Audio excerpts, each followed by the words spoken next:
Edgardo Mondolfi Gudat, nuestro invitado en esta segunda hora, cuenta con diferentes títulos porque es licenciado en Letras de la Universidad Central de Venezuela, con maestría en Estudios Internacionales y doctor en Historia de la Universidad Católica Andrés Bello. A su vez, es individuo de número de la Academia Nacional de la Historia, de la cual es el actual primer vicedirector. También es colaborador permanente del diario El Nacional y cuenta con una inmensa cantidad de obras publicadas. Hoy en El Mundo Según nos acompaña el doctor Edgardo Mondolfi Gudat, a quien le damos la más cordial bienvenida. Muy contentos, doctor, de recibirlo el día de hoy en esta sección que lo que en todo caso quiere lograr es ver a través de su propia óptica el mundo tal y como está en la actualidad. Bienvenido en nombre de Unai Amenábar y quien le habla, Albani Lozada. Bienvenido, doctor. Muchas gracias, Albani y Unai. Feliz con esta invitación. Agradecido por la enjundiosa introducción y feliz mediodía para ambos. Gracias. Doctor Mondolfi, ¿cómo ve las cosas? ¿Cómo está viendo el mundo que nos ha tocado vivir? ¿Es de alguna manera optimista? ¿Se siente, no sé, un espíritu alentador? ¿Es pesimista? ¿Cree que las cosas están mal? No sé, ¿cómo lo ve así en trazos gruesos? Bueno, Unai, el mundo anda patas para arriba, ¿no? Sí, señor.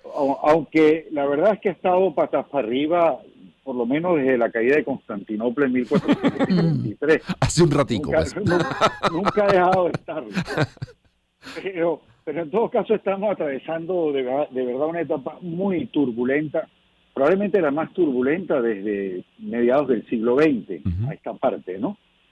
A mí lo que más me preocupa es ver la falta de consensos internacionales básicos, algo que me parece muy preocupante, ¿no? En este momento, en materia de degradación ambiental, el riesgo de proliferación nuclear, en materia financiera, es decir, lo que había logrado construirse post la Segunda Guerra Mundial, e incluso, digamos, aún dentro de la fragilidad posguerra fría, de un régimen de entendimiento internacional en torno a ciertos grandes temas, estamos ahora, creo que a merced de una gran orfandad en ese sentido. Eso me preocupa mucho, ¿no? Lo otro que me preocupa, y basta ver lo que está ocurriendo en Ucrania para entenderlo, y ver incluso lo que sigue ocurriendo en relación a Corea del Norte y sus lanzamientos casi semanales de cohetes, es que estamos viviendo una prolongación o una reactualización o una nueva versión de la Guerra Fría. Por ejemplo, el desarrollo más reciente, deben haberlo comentado ustedes en el noticiero, que tiene que ver con el empleo de estos dispositivos tácticos nucleares que está pensando Putin que pueda emplazar en Bielorrusia, ¿no? Con el consentimiento de Alexander Lukashenko, lo cual acercaría aún más el conflicto de Ucrania a las fronteras de la OTAN. Es decir, ya por ese lado, Unai, no puedo ser muy alentador, ¿no? Si me dejan seguir en mi lista de lo que he estado pensando un poco Siga adelante, doctor. Aunque yo haría un inciso, pero es que en estos días el gobierno ruso decía, bueno, ¿de qué se extrañan y por qué tanto alboroto? Porque yo estoy anunciando esto si Estados Unidos lo viene haciendo hace rato en los países de su órbita. Tienen instaladas allí en Alemania y en otros países instalaciones nucleares. ¿Por qué ven con malos ojos que yo lo haga en Bielorrusia? Era un poco la respuesta de Putin y su gente, ¿no? ¿Será que unos son más osados que otros? O así lucen o aparentan. O nos parece que si lo hacen uno está bien, pero si lo hacen otro está mal. Claro. O sea, no sé, también puede haber un poco una visión, no sé, que juzgamos dependiendo de quién haga lo mismo, eso está bien o eso está mal, ¿no? Uno es una agresión y el otro es una defensa. Claro, lo que pasa es que por lo menos no se trata de enaltecer ninguna circunstancia del pasado, pero a pesar de que vivimos el terror nuclear de la Guerra Fría, la Guerra Fría dentro de ese terror nuclear por lo menos hacía predecible la idea de un cierto orden en materia nuclear, valga la redundancia. Es decir, sabía uno que pese a los riesgos, había la capacidad de comunicación y entendimiento entre, digamos, la Unión Soviética y los Estados Unidos en materia del uso o del potencial uso del recurso nuclear con fines militares. Lo que pasa es que no tenemos, justamente a lo que me refería, es decir, el no diálogo, el no consenso, la falta de comunicación directa entre, digamos, Washington y Moscú, que todavía siguen siendo protagonistas de este mundo de la posguerra fría o de esta prolongación de la Guerra Fría, es un poco a lo que voy. Es decir, nosotros vivimos bajo un régimen de cierta certitud en materia de proliferación nuclear, pese a que vivíamos bajo el signo del miedo permanente de una conflagración nuclear, frente a los riesgos de la proliferación y a los riesgos del uso unidireccional o la amenaza del uso de recursos nucleares en materia militar sin que haya la posibilidad de algún entendimiento. Es decir, recuerden ustedes, por caso, lo que fue la crisis de los misiles del año 62, Sí. que a fin de cuentas se terminó resolviendo porque telefónicamente entre Moscú y Washington, Khrushchev y Kennedy pudieron lograr atajar la crisis. Ahora, ¿qué nivel de entendimiento hay entre Putin y Biden? Ninguno. Es decir, ahí es donde veo planteados los riesgos, Unai, ¿no? Y no con ello pretendo ofrecer una mirada nostálgica hacia la Guerra Fría, que nos tocó a nosotros generacionalmente hablando, pero sí que teníamos por lo menos la certeza de que había un cierto orden internacional. Claro. Ahora, uno vive como asustado, doctor, porque esto siempre es como una continuación, ¿no? De la historia pasada, se une con la reciente, y entonces uno se pregunta cómo luce digamos, el mundo de cara a un futuro cercano, porque yo no sé, desde que yo me acuerdo de mí estamos escuchando de guerras. Uno nunca piensa que eso pueda de alguna manera llegar a tocarle vivir en su país, pero hoy en día están pasando tantas cosas que de repente uno piensa, Dios mío, esto puede llegar a agarrar el planeta entero. Como nos decían en estos días, al final que la guerra esté por allá entre Ucrania y Rusia, igual nos afecta porque entonces viene todo un tema económico, una cantidad de cosas que comienzan a ocurrir que al final nos afectan absolutamente a todos en todas partes del mundo. Claro, Albany, por ahí quería ir, precisamente porque pasamos de ese contexto pandémico al pospandémico, de un enlentecimiento de la economía global, a ver los efectos que la propia guerra está provocando, en términos de la incidencia que esta guerra ha tenido en la inflación en términos globales, en haber enlentecido aún más la recuperación de las cadenas de producción y distribución, incluso hasta el encarecimiento de los fletes. Todo lo que ya venía uno viendo como resultado de la pandemia ahora se ha visto agravado por este conflicto, sin dejar de tener en cuenta lo que ha significado que Ucrania, dejando de ser ese potencial granero que había sido para muchos países, especialmente el norte de África, empieza a plantearse una situación de peligrosa hambruna, ¿no? Como ha venido ocurriendo durante estos 2 últimos años, o el último año de la guerra, quiero decir, ¿no? Ahora, para hacerles una especie de resumen a la hora del almuerzo, sí veo, claro, estamos metidos dentro de una triste dinámica de desglobalización.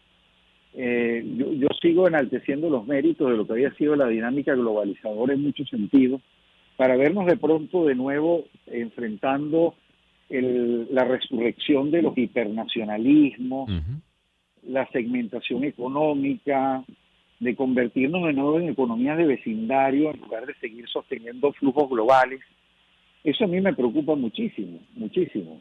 Y ni hablar, insisto, en temas como la degradación ambiental. Uno ve los esfuerzos que se han intentado hacer a nivel multilateral con estas últimas rondas al respecto, y sin embargo no hay consensos estables o no hay consensos exitosos con respecto a las metas que debemos afrontar. Claro, porque Así que por doquier no veo nada muy optimista. Discúlpenme que hable así. No, perfecto, nos parece pero súper es que la interesante realidad, lo que nos está diciendo. es Claro. la realidad. Pero fíjese que usted dice que una degradación de la globalización, pero tal vez, a ver, siendo un poco abogado del diablo, tal vez la globalización es lo que ha hecho que una guerra allá montada en los Urales prácticamente termine afectándonos a nosotros en América Latina. Y por otra parte, lo que tanto se ha abogado por que no haya un mundo bipolar, sino que sea multipolar, pues entonces ahora uno ve que en el tablero hay muchos más jugadores de los que había antes, y por lo tanto es mucho más difícil lograr consenso. A lo mejor en la época de la Guerra Fría, bueno, los centros del poder estaban en Moscú y en Washington, pero ahora está Pekín, y ahora está en Corea, y ahora está también en los países de América Latina, y ahora también está en Alemania con todo el movimiento europeo. O sea, hay muchos centros de poder que actúan simultáneamente, cada uno con sus intereses, y eso lógicamente hace más complicado tener algún tipo de consenso global. No sé, Claro, le lanzo esa reflexión. no, claro, permíteme aclarar algo a partir de tu reflexión. El mayor número de actores a nivel global es un signo saludable de lo que fue la posguerra fría, no hay duda. Es decir, nada puede ser más alentador que pensar en una dinámica multipolar. El problema es lograr construir esos consensos en torno a ello. Ese es el gran problema que yo veo. Lo que yo veo también, y creo que lo has mencionado, es ese lado oscuro o la reversión de la globalización que llevó precisamente a la exacerbación de estos fenómenos nacionalistas. Es decir, los precios que conllevaba la globalización o la aspiración globalizadora que se planteó a partir de comienzos del milenio, comienza uno a advertirlos, ¿no? Estos ismos, fundamentalismos de tipo religioso, de tipo nacionalista, que están haciendo de las suyas por doquier, porque tampoco podemos dejar afuera, pese a que aparentemente hubiese una especie de tregua en este momento en términos de lo que se refiere los fundamentalismos de tipo religioso, sigue siendo obviamente una amenaza a la vista, ¿no? Aunque, repito, pareciera haber una especie como de si no de tregua, por lo menos ha bajado la presencia visible de este fenómeno, pero sigue estando allí, por supuesto, ¿no? Claro. Entonces, claro, son los lados oscuros o los lados, las reversiones que ha sufrido la globalización como desideratum, ¿no? Después de lo que hemos tratado de construir desde comienzos de este milenio. Que uno lo veía además con un cierto optimismo y con un, digamos, un sentido muy saludable de lo que podría ser el porvenir del mundo.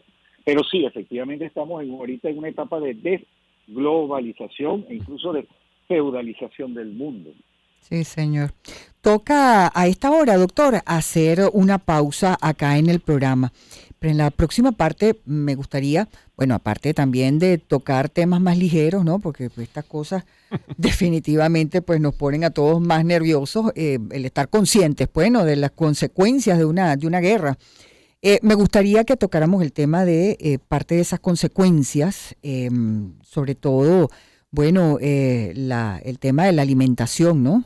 Los problemas que eso trae una guerra, la posibilidad de una hambruna para millones de personas, ¿no? En el mundo. Y nos vamos a la pausa.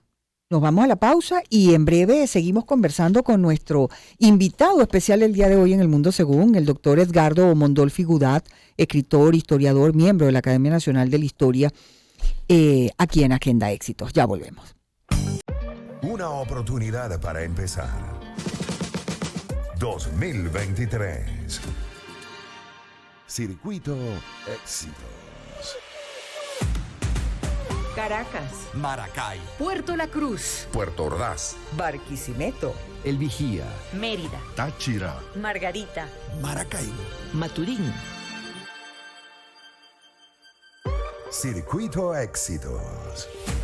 Encontremos más motivos para compartir. Sonidos. En primera fila.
Una oportunidad para empezar. 2023. Circuito Éxitos. Caracas, Maracay, Puerto La Cruz, Puerto Ordaz. Barquisimeto, El Vigía, Mérida, Táchira. Margarita, Maracaibo, Maturín. Circuito Éxitos. Encontremos más motivos para compartir. Sonidos. En primera fila.